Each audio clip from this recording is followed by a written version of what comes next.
Hello students, मैं सुरेखा सिंह। बच्चों, आज हम आपके पाठ्य पुस्तक से सफ़ेद गुड़ नामक पाठ को पढ़ेंगे। यह एक कहानी है जिसके कहानीकार हैं श्री सर्वेश्वर दयाल सक्सेना जी। बच्चों, सबसे पहले हम श्री सर्वेश्वर दयाल सक्सेना जी के विषय में संक्षिप्त में जान लेते हैं। श्री सर्वेश्वर दयाल सक्सेना जी का जन्म 15 सितंबर सन 1927 को उत्तर प्रदेश के बस्ती नामक स्थान में हुआ था। इन्होंने ढेर सारी रचनाएं की, परंतु उनमें कुछ प्रमुख हैं: खूंटियों पर टंगे लोग, बांस का पुल, गर्म हवाएं, काठ की घंटियां इत्यादि। इन्हें इनकी रचनाओं के लिए साहित्य अकादमी सम्मान से सम्मानित किया गया था। इनकी मृत्यु 24 सितंबर सन 1983 को नई दिल्ली में हुई थी। बच्चों, सफ़ेद गुड़ एक कहानी है जिसमें बाल मन की सहज भावनाओं को व्यक्त किया गया है।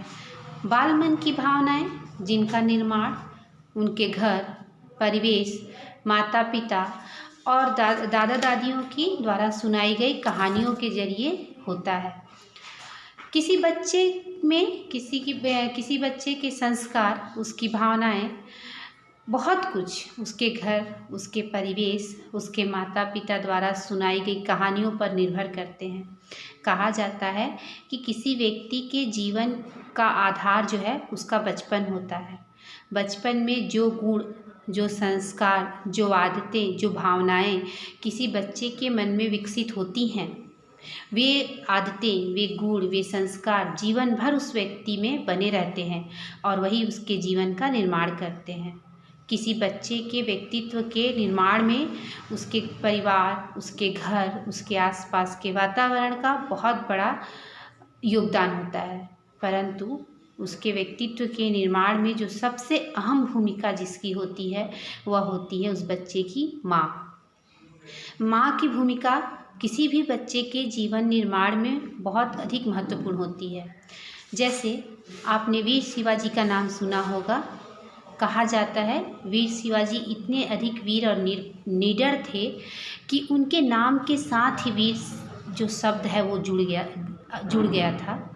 और उनके इस प्रकार निडर और वीर होने में उनकी माता जीजाबाई का बहुत बड़ा योगदान था। उनकी माता जीजाबाई ने बचपन से ही उनमें इस प्रकार के संस्कार दिए थे, इस प्रकार की विचार उन्होंने अपने पुत्र को दिए थे, जिसके कारण वीर शिवाजी उम्र भर निडर और साहसी बने रहे थे। आपने अनेक ऐसे महान आत्माओं के, महान व्यक्तियों के नाम सुने होंगे जिनके निर्माण में उनकी माताओं का बहुत बड़ा योगदान था। जैसे स्वामी विवेकानंद जी, गुरु नानक देव जी, अर्जुन, ये कुछ ऐसे नाम हैं जिनके निर्माण में उनकी माताओं का बहुत बड़ा योगदान था। प्रस्तुत कहानी सफ़ेद गुड़ ऐसे ही एक छोटे से 11 वर्ष के बालक की कहानी है जो गरीब होते हुए भी बड़ा ही स्वाभिमानी था और जिसके मन में ईश्वर के प्रति बहुत ही गहरी आस्था थी, श्रद्धा थी। वह उसके ये इस बात का पूर्ण विश्वास था कि ईश्वर जो है उसके साथ है हमेशा। किसी भी संकट और किसी भी ज़रूरत पर ईश्वर उसका साथ देंगे और उसके साथ हैं।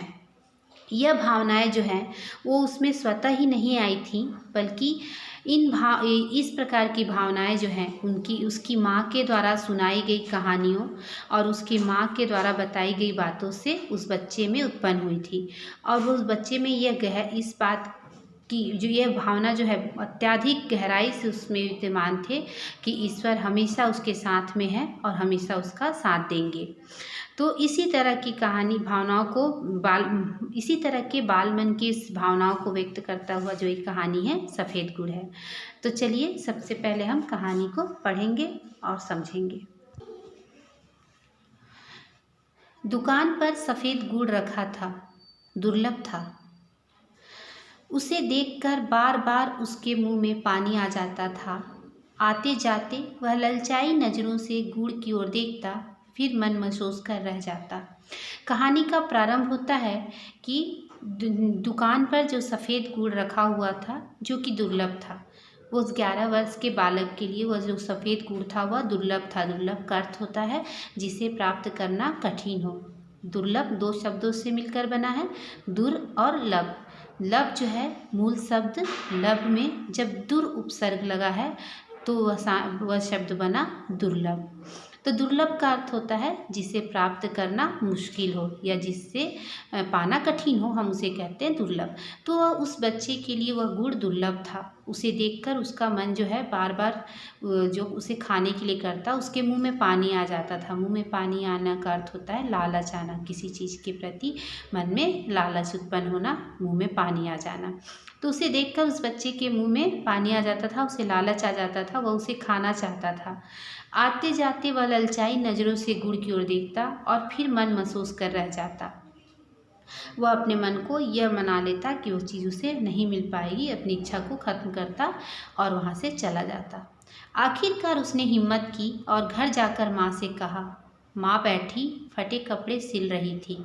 उसने आँख उठाकर कुछ देर दीन दृष्टि से उसकी ओर देखा, फिर ऊपर आसमान की ओर देखने लगी और बड़ी देर तक देखती रही।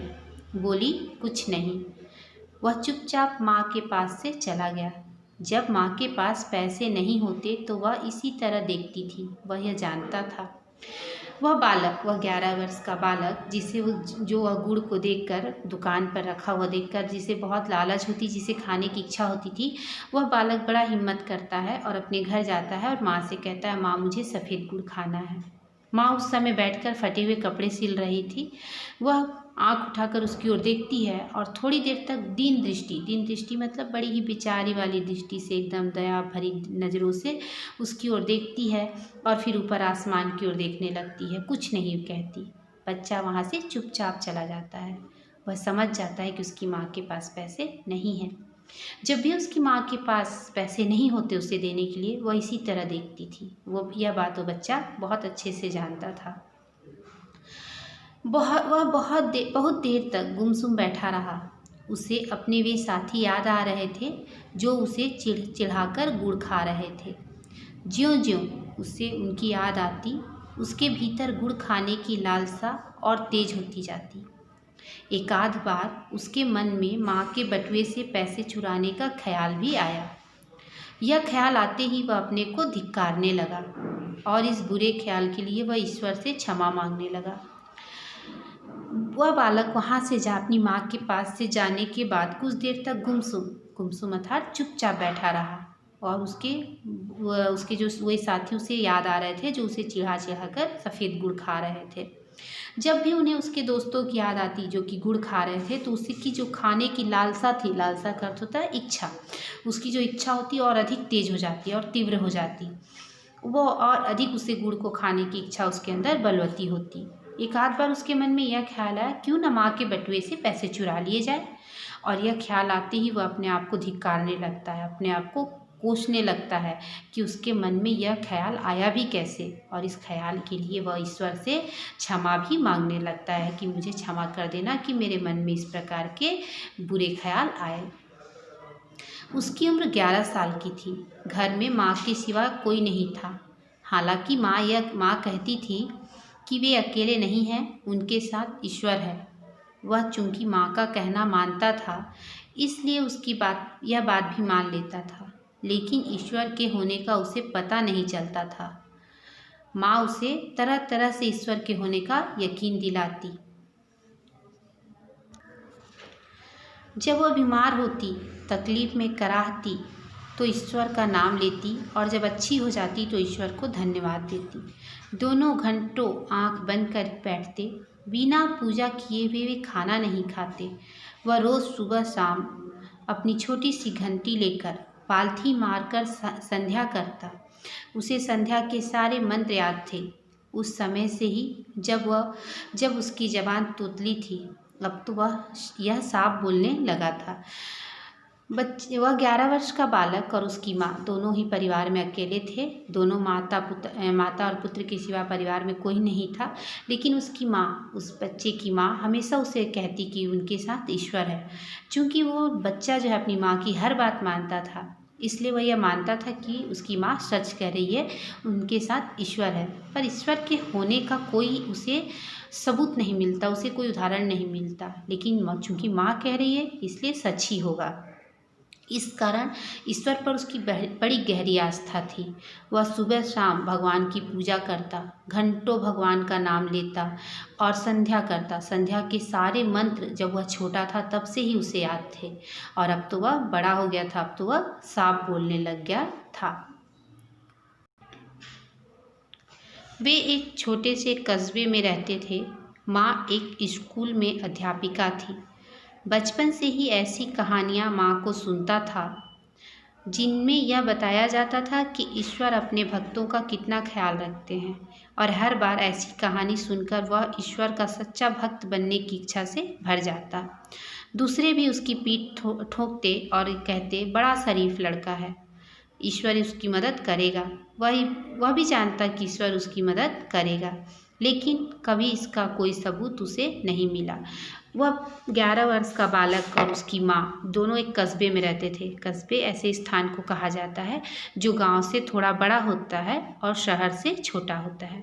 तो वे दोनों एक कस्बे में रहते थे। उसकी माँ वहाँ अध्यापिका थी, और वह बचपन से ही वह बालक बचपन से ही अपनी माँ से ऐसी कहानियाँ सुनता था जिन कहानियों में यह बताया जाता था कि ईश्वर अपने सच्चे भक्तों का हमेशा साथ देते हैं, हमेशा उनका ख्याल रखते हैं। और ये बात सुनकर उस बच्चे के अंदर ईश्वर के प्रति आस्था और अधिक गहरी होती जाती, और वह यह हमेशा मन में यह संकल्प करता, यह सोचता कि मैं भी ईश्वर का सच्चा भक्त बनूंगा। और दूसरे भी उसके इस बात के लिए उसे बहुत शाबाशी देते और कहते कि बड़ा शरीफ लड़का है, ईश्वर उसकी मदद जरूर करेगा। हालांकि ऐसा कोई सबूत उसे आज तक नहीं मिला, लेकिन इस बात का उसे विश्वास था कि अगर उसकी माँ उसे कहती है कि ईश्वर उसकी मदद करेगा, तो ईश्वर अवश्य ही उसकी मदद करेगा। उस दिन जब वह सफ़ेद गुड़ खाने के लिए बेचैन था, तब उसे ईश्वर याद आया। उसने खुद को धिक्कारा।